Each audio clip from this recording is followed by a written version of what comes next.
Pecha Kucha 230, final colouring of my Turtles illustration. So I'll apologise in advance for if I'm not sure what each panel is about, because the changes between each slide are intended to be subtle so that I am building up a better image over time.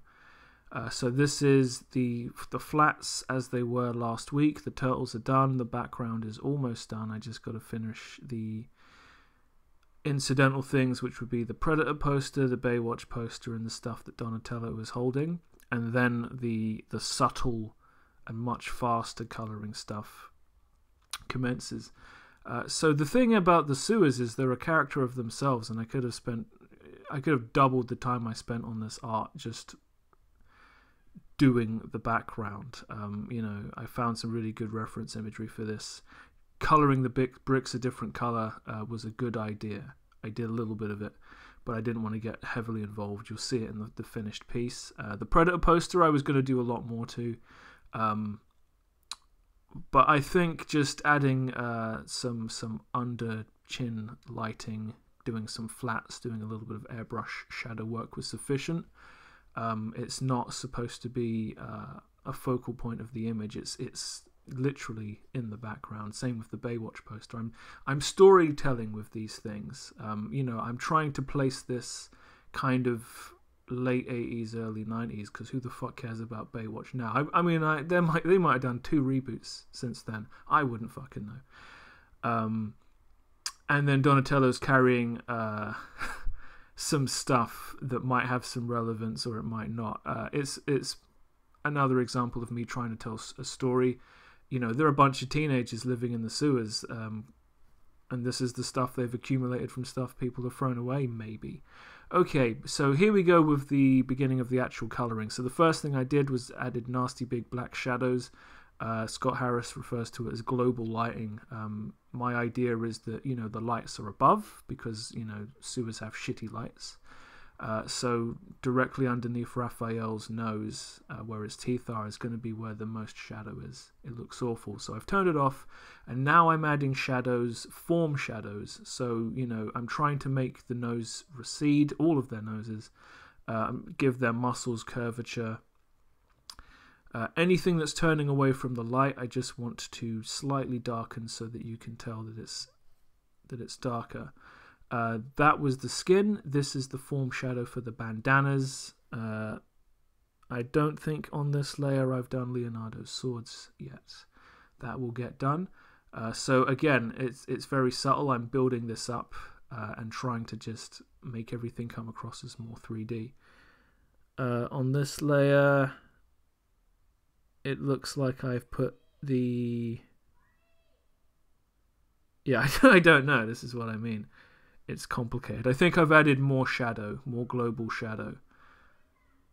Because in the following layer, I can see what I've done is I've used that shadow as the basis of adding floor reflective lighting. So if you look at Raphael's under his chin and his neck, you'll see that there's this kind of light blue thing going on. This really helps add 3D-ness. This is the first time I've ever done this. I'm not quite sure I nailed it, but I think the color selection was appropriate. It's just maybe I used the wrong brush or the wrong kind of opacity or strength of the line work. And this is it, you know, just checking the values. I'm not sure if it looks the way it should, but this is a process that I'm learning, and I'm just experimenting to touch base with all of these things.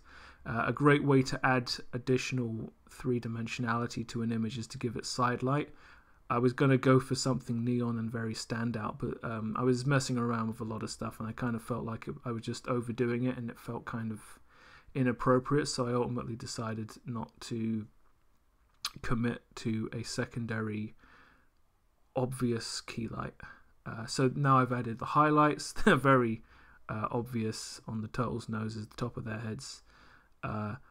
Maybe not as efficiently as I could have. I'm just looking at the top of Raphael's head, and you can see that the light's kind of coming off of his head. I've probably put it on the wrong layer.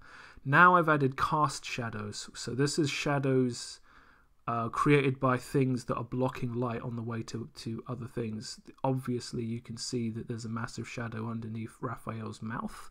his teeth have got a lot darker, and it really helps sell the idea that he's a 3D shape. So now I've added I said I wasn't going to have a secondary light source, but this is the primary light source. I just want it to be really bloody obvious. I've added like some yellow airbrush paint to simulate either direct sunlight or indoor lighting in the sewer. Now this is the line art turned off, and you can see that the colors hold the entire image together. This is not how I color. This is a representation of this taking far longer than it normally would for me, because I've been very fucking careful with the coloring process, which has taken forever, but it does pay off. And this is the line work re-added, but it's been recolored. So, you know, Raphael's bandana is a lot harder to read from distance because the black is gone, but when you look at it up close, you can still see he's got his furrowed brow. So here we are with basically everything is on. This is the final image, and it could do with some tweaks, but I'm ultimately happy with where I got, and I can make peace with how long it took to get there. It didn't take 3 weeks, but it did take upwards of 10 hours just to color a basic image.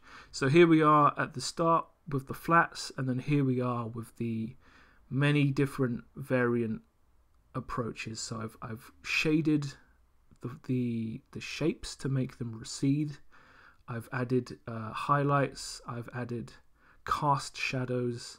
I've added reflective ground lighting. I experimented with secondary light source, decided against it, and yeah, maybe the bright yellow light isn't quite the way it should be. Excuse me, when I'm looking at, say, Donatello, and the way, I just kind of went a bit nuts with the airbrush. It looks a bit more luminescent, like it's sunlight, but that's not necessarily a bad thing. But yeah, I think this went pretty well. I think it was worth documenting over several weeks. It puts me in a very awkward position the next time I choose to color something, because am I going to put this level of work in? Does this become the new normal? I don't know. I legitimately don't have an answer for that, and I'm not sure what's going to happen next week. I might go with the Udemy course that I'm learning this from, see what is on the rest of the course. I might take a break, do something else. I have a hankering for attempting to draw giant robots, since I've been playing a lot of Gundam games recently, but we will see. That brings us to the end of Pecha Kucha 230, and I will see you next time.